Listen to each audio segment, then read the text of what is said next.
मैं महादेव हूं और आज जो शब्द मैं तेरे कानों तक पहुंचा रहा हूं वे केवल शब्द नहीं हैं। वे तेरे घर की दीवारों में गूंज रही वही फुसफुसाहट है जो तू अनसुनी कर रहा है। तेरे पूरे मोहल्ले में आज तेरे बेटे का नाम लिया जा रहा है, पर गर्व से नहीं, चिंता से, हैरानी से, और कुछ की आंखों में तो मजाक भी है। तू सोचता है कि बच्चे हैं, गलती हो जाती है, समय के साथ सब ठीक हो जाएगा, पर हर गलती समय से ठीक नहीं होती। कुछ गलती समय को भी बिगाड़ देती है। मैं देख रहा हूं कि तू ऊपर से शांत है, पर भीतर कहीं एक डर है जो रात को नींद नहीं आने देता। यही डर आज मैं तुझसे बात करने आया हूं। तूने अपने बेटे को खाना दिया, कपड़ा दिया, पढ़ाया लिखाया, पर क्या तूने उसे संस्कार दिए? तूने उसे दुनिया से लड़ना सिखाया, पर क्या खुद से लड़ना सिखाया? आज मोहल्ले की चर्चा उसके कामों की नहीं, उसके कर्मों की है, और कर्म जब सीमा पार करते हैं तो चर्चा बनते हैं। लोग बातें बना रहे हैं, कहानियां जोड़ रहे हैं, और हर कहानी तेरे घर की इज्जत से एक एक ईंट निकाल रही है। तू सोचता है लोग बुरे हैं, पर सच ये है कि सच जब बाहर आता है तो चुभता जरूर है। मैं जानता हूं तू अपने बेटे को निर्दोष मानना चाहता है, हर पिता चाहता है, पर प्रेम और अंधापन अलग अलग होते हैं, और तू इन दोनों को गलत मिला बैठा है। तेरा बेटा जो कर रहा है वो केवल उसकी जिंदगी को नहीं, तेरे पूरे वंश की छाया को गंदा कर रहा है। आज लोग उसके नाम से सवाल पूछ रहे हैं, कल उसी नाम से तुझे पहचानेंगे। समय रहते अगर तूने आंख नहीं खोली तो यह फुसफुसाहट चीख बन जाएगी। तू पूछेगा, महादेव ऐसा क्या कर दिया उसने? पर हर पाप खून से नहीं लिखा जाता, कुछ पाप चरित्र से लिखे जाते हैं। कुछ रिश्तों के साथ खेलना, कुछ भरोसों को तोड़ना, कुछ सीमाओं को लांघना भी उतना ही बड़ा कांड होता है। तेरा बेटा सही और गलत के बीच की रेखा को मजाक समझ बैठा है, और जब रेखा मिटती है तब विनाश शुरू होता है। मैं तुझे डराने नहीं आया, मैं तुझे जगाने आया हूं। आज भी समय है, पर समय तेरा इंतजार नहीं करेगा। बेटे को डांटने से पहले उससे सच पूछ, पर सच सुनने की हिम्मत भी रख। उस पर हाथ उठाने से पहले अपने भीतर झांक, कहीं तेरी चुप्पी ने ही उसे यहां तक तो नहीं पहुंचा दिया। याद रख, पिता का मौन कई बार बेटे का अपराध बन जाता है। अगर तूने आज उसे सही रास्ते पर नहीं रोका तो कल समाज उसे रोकेगा, और समाज जब रोकता है तो बेरहमी से रोकता है। तेरा घर मंदिर है, पर मंदिर तब अपवित्र होता है जब भीतर गलत को संरक्षण मिलता है। मैं महादेव हूं, विनाश भी मेरा है और सुधार भी। आज सुधार का मार्ग खुला है, कल केवल पछतावे का द्वार बचेगा। फैसला तेरा है, सुनेगा या फिर इस संदेश को भी बाकी चेतावनियों की तरह अनदेखा कर देगा। मैं फिर आया हूं, क्योंकि जो बात अधूरी रह जाती है वही सबसे ज्यादा नुकसान करती है। तूने पहले संदेश को सुना होगा, पर क्या तूने उसे दिल में उतारा?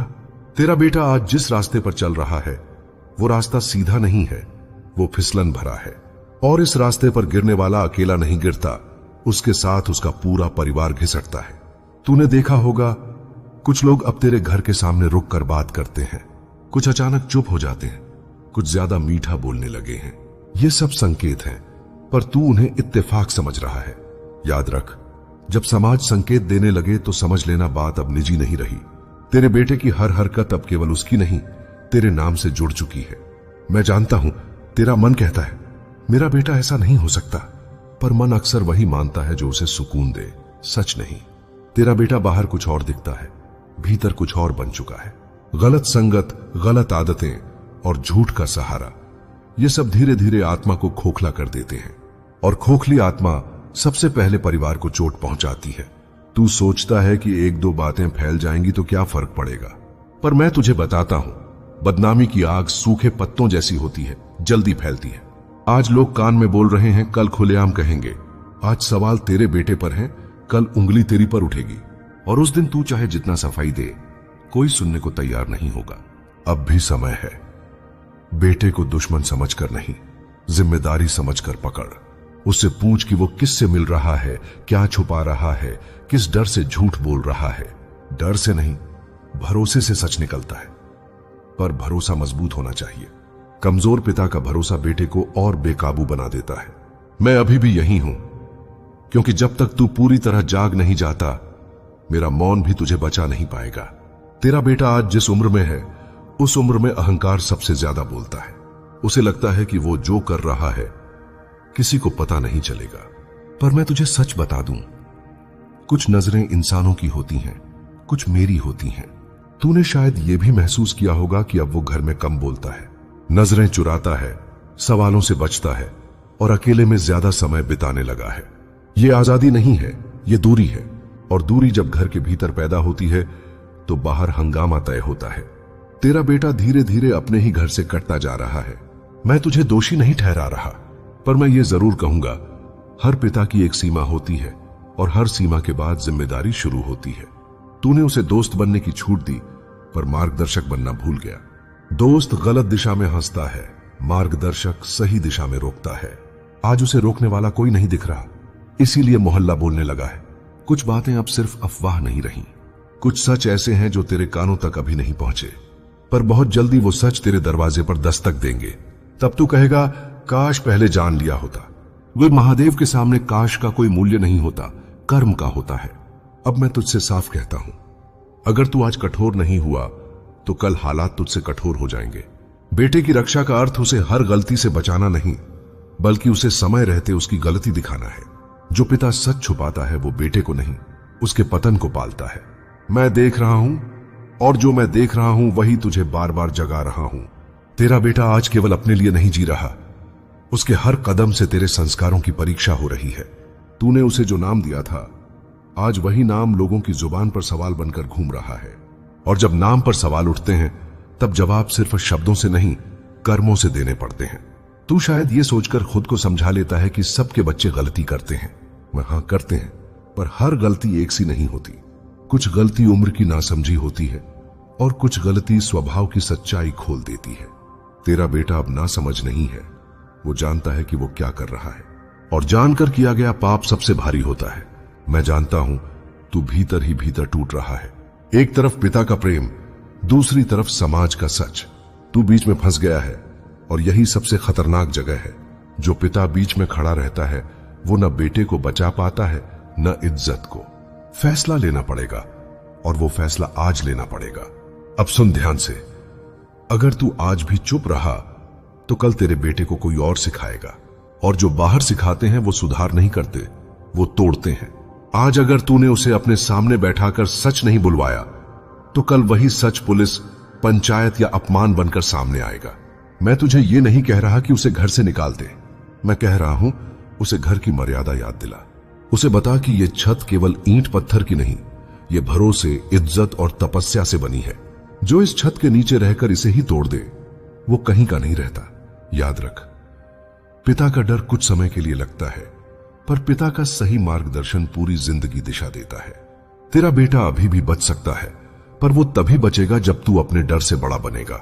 मैं अंतिम बार नहीं, पर एक और बार तुझसे बोल रहा हूं, क्योंकि अब बात बेटे की हरकतों से आगे निकल चुकी है। अब बात तेरे घर की नींव, तेरी परवरिश और तेरे साहस की हो चुकी है। जो पिता अब भी टालता है, उसका भाग्य खुद उससे सवाल पूछता है। तूने शायद आज ये भी देखा होगा कि कुछ रिश्तेदार मिलने से बचने लगे हैं, कुछ फोन उठाकर जल्दी काट देते हैं, कुछ सीधा पूछने लगे हैं। ये संकेत नहीं, ये शुरुआत है। समाज पहले दूर से देखता है, फिर पास आकर जांचता है, और अंत में फैसला सुना देता है बिना तेरा पक्ष सुने। तेरा बेटा आज जिस संगत में है वो उसे हंसते हुए अंधेरे में ले जा रही है। वहां हंसी है पर सम्मान नहीं, वहां आजादी है पर जिम्मेदारी नहीं, और जहां जिम्मेदारी नहीं होती वहां विनाश तय होता है। तू अगर आज भी बोले वो समझ जाएगा, तो समझ ले तू खुद को धोखा दे रहा है। अब मैं तुझसे एक कठोर सत्य कहता हूं, बेटे को बचाने का अर्थ हर बार उसे सहलाना नहीं होता। कभी कभी पिता को पत्थर बनना पड़ता है ताकि बेटा चट्टान बन सके। जो पिता हर आंसू पोंछ देता है वो बेटे को मजबूत नहीं बना पाता। आज तू अगर उसके सामने चुपचाप बैठकर ये कह दे, मैं सब जानता हूं और अब ये बंद होगा, तो याद रख, यही वाक्य उसके जीवन की दिशा बदल सकता है। पर अगर तू फिर भी डर गया तो ये डर ही तेरे बेटे को और दूर ले जाएगा। मैं महादेव हूं, मैं न्याय से पहले अवसर देता हूं। आज भी अवसर तेरे द्वार पर खड़ा है। कल यही अवसर पीठ फेर लेगा, और तब पछतावा केवल मौन बनकर रह जाएगा। फैसला कर, पिता बनकर खड़ा होगा या समय को दोष देने वालों की भीड़ में शामिल होगा। तेरा बेटा अभी भी बच सकता है, पर अब देर का हर पल भारी पड़ रहा है। मैं अब और साफ बोलूंगा, क्योंकि अब शब्दों को मुलायम रखने का समय निकल चुका है। तेरे बेटे की बात अब केवल मोहल्ले की चर्चा नहीं रही, कुछ नजरें अब सबूत ढूंढने लगी हैं, और जब लोग सबूत ढूंढने लगें तो समझ लेना हवा दिशा बदल चुकी है। तूने शायद गौर किया होगा, अब वो देर रात घर लौटता है, बहाने पहले से तैयार रखता है और सवाल पूछने पर गुस्सा दिखाता है। ये गुस्सा ताकत का नहीं, डर का होता है। डर इस बात का कि सच सामने आ गया तो क्या होगा, डर इस बात का कि पिता की नजर से गिर गया तो क्या बचेगा। पर मैं तुझे बता दूं, पिता की नजर से गिरने से ज्यादा खतरनाक खुद की नजर में गिर जाना होता है। तेरा बेटा उसी कगार पर खड़ा है। अब सुन, अगर तू आज भी सोच रहा है कि देखते हैं आगे क्या होगा, तो आगे कुछ अच्छा नहीं होगा। समय ने कई बार तुझे संकेत दिए, तूने हर बार उन्हें टाल दिया। अब समय संकेत नहीं देगा, वो सीधा चोट करेगा। मैं चाहता हूं तू आज ही एक काम करे, उसे अकेले में बैठा, बिना गुस्से, बिना शोर, और उससे कह, जो भी है आज सच बोल। याद रख, आज सच सुनेगा तो कल अपमान से बचेगा। अगर वो रोए तो रोने दे, अगर वो गुस्सा करे तो शांत रह, पर अगर वो झूठ बोले तो वहीं रोक, क्योंकि झूठ की छूट देना पाप को घर में न्योता देने जैसा होता है। मैं देख रहा हूं कि अब तू थकने लगा है, क्योंकि सच को बार बार सुनना आसान नहीं होता। पर याद रख, जो पिता सच से थक जाता है वो बाद में आंसुओं से और ज्यादा थकता है। तेरे भीतर जो बेचैनी है वही तेरी चेतना की आखिरी घंटी है। आज तेरे बेटे के चेहरे पर जो नकाब है वो उसने दुनिया के लिए नहीं, तेरे लिए पहना है। उसे डर है कि अगर तूने सच जान लिया तो वो तेरी उम्मीदों पर खरा नहीं उतरेगा। पर मैं तुझे बताता हूं, उम्मीद टूटने से ज्यादा खतरनाक है भ्रम में जीना। तूने शायद यह भी महसूस किया होगा कि अब वो तेरी बातों को हल्के में लेने लगा है। तेरी सलाह उसे बोझ लगती है, तेरा अनुभव उसे पुराना लगता है। ये वही मोड़ है जहां से या तो बेटा संभलता है या फिर पिता के हाथ से फिसल जाता है। अब मैं तुझसे एक बात साफ कहता हूं, क्योंकि जो मैं तेरे सामने रख रहा हूं वह केवल अवसर नहीं बल्कि उत्तरदायित्व है। वह शक्ति है जिसे संभालने के लिए धैर्य चाहिए, स्थिरता चाहिए और वह विश्वास चाहिए जो तूने पीड़ा में तप कर अर्जित किया है। मेरे बच्चे, बहुत शीघ्र तू देखेगा कि परिस्थितियां स्वयं तुझे रास्ता देने लगेंगी। जिन बातों के लिए तूने वर्षों प्रतीक्षा की वे बिना प्रयास के तुझ तक आएंगी, और जिन लोगों ने कभी तेरे मूल्य को नहीं पहचाना वे तुझसे मार्गदर्शन मांगेंगे। पर उस समय अहंकार को स्थान मत देना, क्योंकि जो शिव की कृपा से उठता है उसे विनम्रता ही शोभा देती है। याद रख, यह ऊंचाई तुझे दूसरों से ऊपर खड़ा करने के लिए नहीं बल्कि दूसरों को ऊपर उठाने के लिए दी जा रही है। अब तेरे जीवन में जो शांति आएगी वह बाहरी नहीं बल्कि भीतर से उपजी होगी। वह शांति जो परिस्थितियों पर निर्भर नहीं होती, वह स्थिरता जो प्रशंसा या अपमान से विचलित नहीं होती, और वही अवस्था तुझे ऐक बनाएगी। क्योंकि जब मन शांत होता है तब निर्णय स्पष्ट होते हैं, कर्म शुद्ध होते हैं और मार्ग स्वतः खुलता है।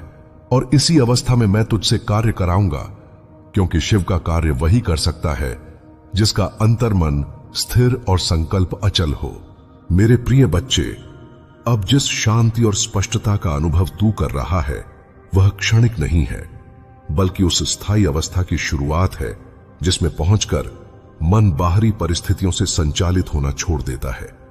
क्योंकि जब आत्मा अपने मूल स्वरूप को पहचान लेती है तब भय, तुलना और अधीरता अपने आप विलीन होने लगते हैं। और यही वह बिंदु है जहां से तेरे जीवन की दिशा बदलती है। क्योंकि अब तू कर्म को परिणाम के लिए नहीं बल्कि धर्म के लिए करेगा।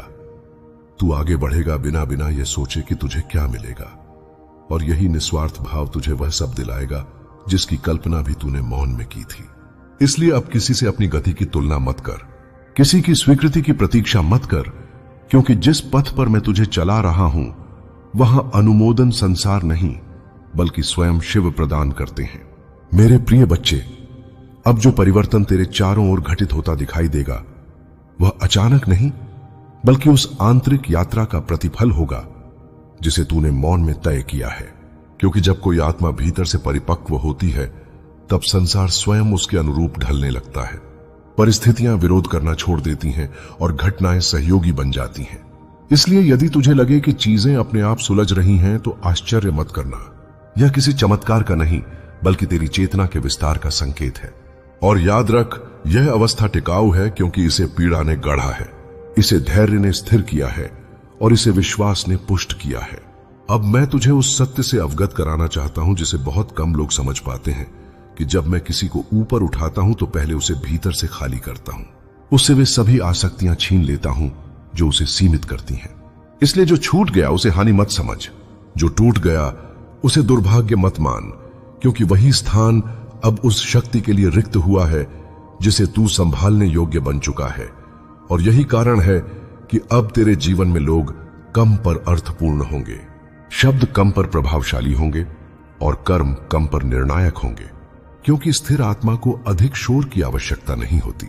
मेरे बच्चे, अब तेरा मार्ग स्पष्ट है। भले ही उसकी पूरी आकृति अभी दृष्टिगोचर ना हो, पर इतना जान ले कि प्रत्येक कदम तुझे उसी दिशा में ले जा रहा है जहां तेरा सामर्थ्य पूर्ण रूप से प्रकट होगा। इसलिए भविष्य की चिंता में वर्तमान को मत खो और परिणाम की अधीरता में कर्म की पवित्रता को मत त्याग, क्योंकि जो धैर्य के साथ चलता है वही दूर तक जाता है और जो श्रद्धा के साथ चलता है वही सुरक्षित रहता है। और इसी संतुलन में चलते हुए तू उन ऊंचाइयों को छुएगा जहां पहुंचकर तू स्वयं भी समझ जाएगा कि यह सब क्यों आवश्यक था। अब अंतिम बात सुन मेरे प्रिय, और इसे अपने हृदय में स्थिर कर ले कि तुझे किसी से सिद्ध होने की आवश्यकता नहीं है।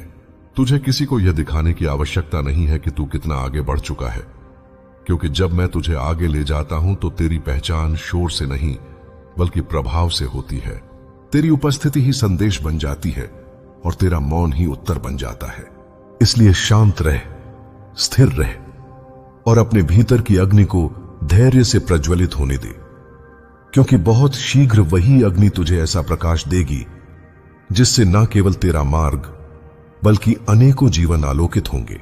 मेरे प्रिय बच्चे, अब तुझे यह अनुभव होने लगेगा कि तेरा मन पहले की तरह भटकता नहीं है। विचार आते तो हैं पर तुझे डगमगाते नहीं है, क्योंकि जब चेतना स्थिर हो जाती है तब मन सेवक बन जाता है, स्वामी नहीं। और यही वह अवस्था है जहां से जीवन में वास्तविक नियंत्रण प्रारंभ होता है। अब परिस्थितियां तुझे चलाएंगी नहीं बल्कि तुझे परखेंगी, और तू हर परख में इसलिए सफल होगा क्योंकि अब तू प्रतिक्रिया नहीं देगा बल्कि उत्तर देगा। और यही अंतर तुझे भीड़ से अलग करेगा, क्योंकि जो स्वयं पर विजय पा लेता है उसके लिए संसार पर विजय स्वतः संभव हो जाती है। अब तुझे यह भी समझ में आएगा कि हर अकेलापन दंड नहीं होता, कभी कभी वह दीक्षा होता है, क्योंकि जिन क्षणों में तूने स्वयं को सबसे अकेला पाया उन्हीं क्षणों में मैंने तुझे सबसे अधिक गड्ढा तेरे भीतर से शोर हटाया, बाहरी सहारों को कम किया और तुझे अपने ही भीतर टिकना सिखाया, ताकि जब तू आगे बढ़े तो किसी पर निर्भर ना रहे बल्कि स्वयं एक आधार बन सके। और यही कारण है कि अब तेरा आत्मविश्वास दिखावे का नहीं बल्कि अनुभव का होगा, जो ना बोलेगा फिर भी सब कुछ कह देगा। मेरे बच्चे, अब तेरे जीवन में ऐसे निर्णय आएंगे जो तुझे असहज करेंगे, क्योंकि वे तुझे पुराने ढर्रे से बाहर निकालेंगे। पर डर मत, क्योंकि वही निर्णय तेरे भाग्य की दिशा को स्थायी रूप से बदलेंगे। तुम कहते हो मैं क्या कर सकता हूं? यही प्रश्न तुम्हें छोटा बनाता है। सही प्रश्न यह है, मैं अब क्या नहीं सहूंगा। बबू, जिस दिन यह स्पष्ट हुआ तुम्हारी आधी लड़ाई जीत ली जाएगी। हर किसी को समझाना तुम्हारा कर्तव्य नहीं, हर किसी को खुश रखना तुम्हारी जिम्मेदारी नहीं। जो तुम्हें समझना चाहता है वह चुप्पी में भी समझेगा, और जो नहीं समझना चाहता वह शोर में भी अंधा रहेगा। तुम्हारे भीतर जो खालीपन है वह किसी इंसान से नहीं भरेगा, वह खालीपन स्वयं से जुड़ने से भरेगा। जब तक तुम खुद से दूर हो तब तक कोई पास होकर भी दूर ही रहेगा। अब मैं तुम्हें एक सत्य बताता हूं, जो खुद को चुन लेता है दुनिया एक दिन उसे चुन लेती है, पर जो हमेशा भीख मांगता है सम्मान की उसे अपमान ही मिलता है। तुम्हारा समय बदलने वाला है, पर परिवर्तन बाहर नहीं भीतर से आएगा। तुम्हें कुछ फैसले अकेले लेने पड़ेंगे, कुछ रास्तों पर बिना सहारे चलना होगा। यही परीक्षा है, यही दीक्षा है। डरो मत उस अकेलेपन से, वह तुम्हें कमजोर नहीं स्पष्ट बनाएगा। भीड़ में तुम बिखर गए थे, एकांत में तुम जुड़ोगे, और जब जुड़ोगे तब अडिग बनोगे। अब भी समय है, पर समय तुम्हारा इंतजार नहीं करेगा। जो आज समझा वही तुम्हारा कल बनेगा, और जो आज टाल दिया वही कल तुम्हें रोकेगा। अब मैं तुम्हें वह बताने जा रहा हूं जिससे तुम अब तक बचते आए हो। कुछ लोग तुम्हारे जीवन में इसलिए नहीं हैं कि तुम्हें आगे बढ़ाएं, बल्कि इसलिए हैं कि तुम्हारी परीक्षा हो। तुमने उन्हें अपना मान लिया,